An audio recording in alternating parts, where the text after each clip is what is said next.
Je ne vais pas vous abreuver de chiffres parce qu'on vient d'en commenter, c'était peut-être une revue de détail nécessaire, mais en même temps il faut aller à l'objectif. Qu'est-ce qui s'est passé sur le cumul au 31 août? D'abord, le marché français s'est ressaisi. Le marché français a souffert également sur le plan économique, sur le plan social. Vous le savez, vous le suivez, vous êtes en permanence avec les médias, et notamment la télévision, ici, sur l'actualité. Le marché français performe cette année avec plus 8%, tout confondu. Plus 8% au 31 août. C'est pour l'ensemble des professionnels français une très bonne année. C'est la première fois que nous voyons depuis 10 ans le BSP, vous savez ce que c'est, hein, c'est l'émission des titres de transport, arriver à un seuil que nous ne connaissions plus.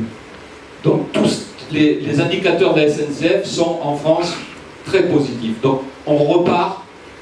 Nous avons bien sûr subi une période difficile, compliquée, celle des élections à la fois présidentielles et puis législatives qui ont mis un peu la consommation à mal, qui a désamorcé. Mais depuis, on a rattrapé le retard. Qu'est-ce qui s'est passé sur la Tunisie sur ce cumul 2018?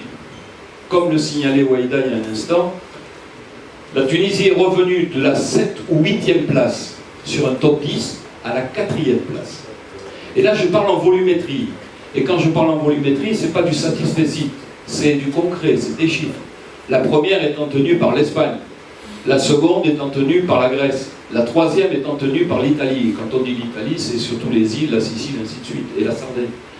Et la Tunisie est arrivée à la 4e place. Et elle suce la roue de la 3e. Je pense que si elle continue sur cette progression, la Tunisie va retrouver une 3e place. C'est comme l'histoire de Marcel Pagnol avec le pastis, mais là il n'y a que 3 tiers.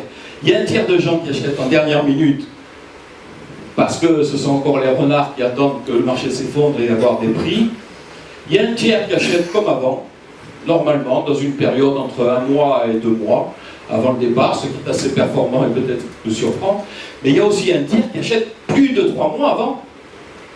Plus de 3 mois avant, et des contingences qui sont les congés scolaires pour être sûr d'avoir le produit qu'on veut à la période que l'on veut.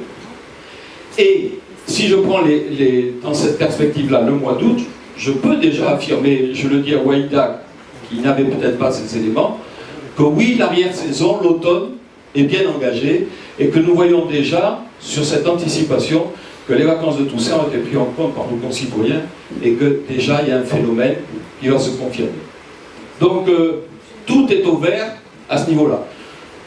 Pas se réjouir, être pragmatique dans avec tous les efforts qu'on a fait, la mise au piquet dont on a été victime, on voit les choses revenir. Alors il y a un élément quand même que je voudrais dire à nos amis de la presse et puis aux professionnels, qui est interpellant, même pour nous, c'est qu'il semblerait que ce soit quand même le secteur digital qui ait fait la différence cette année par rapport au secteur canal historique, agence de voyage. Et ça, nous sommes interpellés parce qu'il faut secouer le poignet, il faut aller vers nos amis agents de voyage traditionnels en disant mais vous ne pouvez pas faire le mort, vous ne pouvez pas mettre la Tunisie sous le comptoir, vous ne pouvez pas faire comme si rien ne s'était passé, vous ne pouvez pas ne pas la mettre en avant. Donc j'encourage à continuer à faire cet effort avec cette jeune population de vendeurs. Il y a aussi un phénomène, ils ne sont pas tous responsables. On est dans un état policé, on est dans un état juridique où le principe de précaution a été pris en considération par le législateur.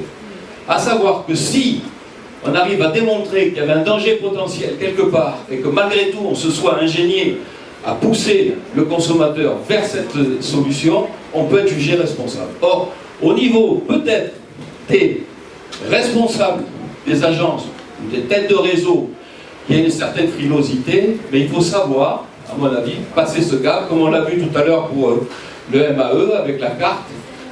On a une qualité quand même de relation assez forte avec le terrain en tant que professionnel du voyage. On a tous nos dispositifs, toute notre logistique, on sait ce qui se passe et on peut de temps en temps prendre un risque mesuré et correct pour pouvoir préconiser et remettre en avant. Voilà ce que je voulais dire sur les chiffres. Maintenant, qu'est-ce qu'on va faire? Qu'est-ce qu'on peut faire pour vous et qu'est-ce que vous devez faire vous pour vous, hein? Le principe, aide-toi, le ciel t'aidera. Les conditions du retour sur la durabilité, c'est l'amélioration des 3 fondamentaux, vous avez raison, hein? le transport aérien, l'environnement et la qualité de service. Vous êtes avec des Européens, vous avez des Français de cœur. Vous savez, on dit en France qui aime bien châtie bien.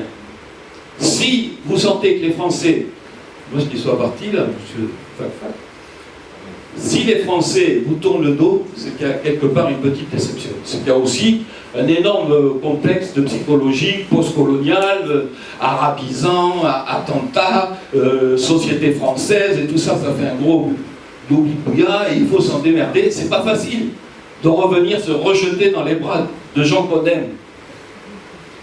La plupart d'entre eux, depuis qu'ils ont 3 ou 4 ans, viennent en Tunisie, avec leurs parents. Ils se sont baignés jusqu'à du soif à Djerba, il a fallu les ramener à la nuit tombée, et aujourd'hui ce sont des adultes de 40 ans, avec un pouvoir la Tunisie est dans leur cœur. Mais, en même temps, la chance de la Tunisie, c'est sa proximité, son climat, ce qui reste de francophonie, un peu le service et le rapport qualité-prix, mais si ça ne fait pas le transport aérien, bah c'est un peu pieux et ça s'arrêtera là et on se retrouvera l'année prochaine dans les mêmes conditions. Donc, la chair de la grappe à l'Open Sky, c'est un conseil. Essayez de le faire. Demandez, ils étaient venus, on est intervenu il y a 2 ans dans la même réunion avec nos amis marocains, ça leur a pris 15 ans. Ils ont créé une magnifique plateforme pour envoyer les gens sur l'Afrique de l'Ouest. Mais qu'est-ce que ça donne pour le Maroc aujourd'hui? Pas plus qu'avant. Sauf qu'on a vu disparaître les compagnies charter, et c'est à l'intérieur des vols réguliers, pseudo-réguliers, que ça se passe. Capacité, prix, engagement. Mais ça, c'est quelque chose que vous devez travailler avec le gouvernement, mais pas tout seul. Vous êtes une entreprise privée dont l'objectif est de gagner de l'argent. Quelque part, pour finir comme vous avez commencé, aide-toi à l'Open Sky t'aidera, c'est ça? Pas du tout, quelque part. Mais finalement, monsieur Soubiel, vous avez démarré en disant il y a des choses à faire des deux côtés, mais j'ai l'impression que vous avez surtout parlé de ce qui est à faire du côté tunisien. Mais qu'est-ce qui est à faire ou qui va être fait du côté français pour aider à cette relance? On ne peut pas se mettre à la place. Si on a des signaux de bonne volonté, si on a une action cohérente et concertée, on accompagne. Nous, on est institutionnel, on n'est pas agent commercial. Mon collègue qui va intervenir juste après moi est le représentant des entreprises commerciales. Ils ont une influence, oui, par leur information, par leur attitude, sur le commerce. Nous, sur l'institution, on fera comme on a fait jusqu'à maintenant, et plus si on sent la volonté. Moi, il y a quelques mois, je me posais la question personnelle, est-ce qu'on croit au tourisme en Tunisie?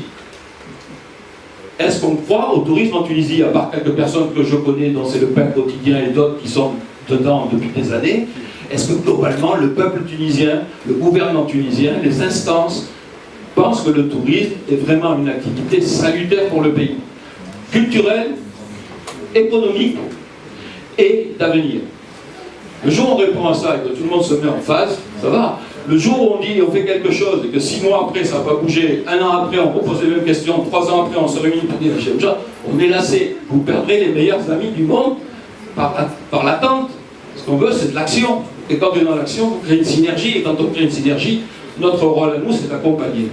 Et d'être avec vous du début jusqu'à la fin. Merci beaucoup, M. Soubiel.